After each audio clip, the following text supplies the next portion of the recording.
പാവറട്ടി ഗ്രാമപഞ്ചായത്ത് കുടുംബാരോഗ്യ കേന്ദ്രത്തിന്റെ ആഭിമുഖ്യത്തിൽ പാലിയേറ്റീവ് വളണ്ടിയർമാർക്കുള്ള ത്രിദിന പരിശീലന പരിപാടി സംഘടിപ്പിച്ചു.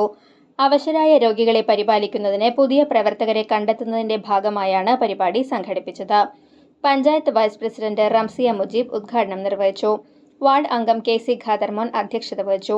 മുല്ലശ്ശേരി ബ്ലോക്ക് പഞ്ചായത്ത് വികസന standing committee chairman MK. Anilkumar മുഖ്യാതിഥിയായിരുന്നു. ഒന്നും കിട്ടാനില്ല എന്നുള്ള കാര്യം നമുക്കറിയാം. നമുക്ക് പ്രത്യേകിച്ച് ഒരു പാരിതോഷികവും നമുക്ക് കിട്ടാനില്ല. നമുക്ക് പ്രത്യേക സഹായങ്ങളൊന്നും സർക്കാർ തലത്തിലൊന്നും നമുക്ക് കിട്ടാനില്ല. കിടപ്പ് രോഗികളുടെ ഭാഗത്തു നിന്നും നമുക്ക് പ്രത്യേക സഹായങ്ങളൊന്നും കിട്ടാനില്ല.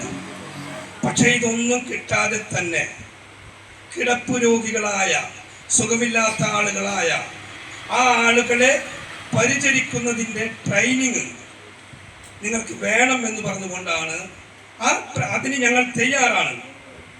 സുഖമില്ലാതെ കിടക്കുന്ന ആളുകളെ അവരെ നോക്കാൻ, അവരെ പരിരക്ഷിക്കാൻ ഞങ്ങൾ തയ്യാറാണ് എന്ന് പറഞ്ഞിട്ടാണ് നിങ്ങൾ എല്ലാവരും ഇവിടെ വന്നു ചേർന്നിരിക്കുന്നത്.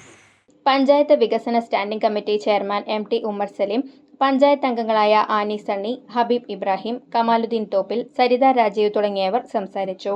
Medical officer Limson Jose, health inspector Cyril George, മുതിർന്ന ഉദ്യോഗസ്ഥൻ ബൽറാം എന്നിവർ പരിശീലന പരിപാടിക്ക് നേതൃത്വം നൽകി.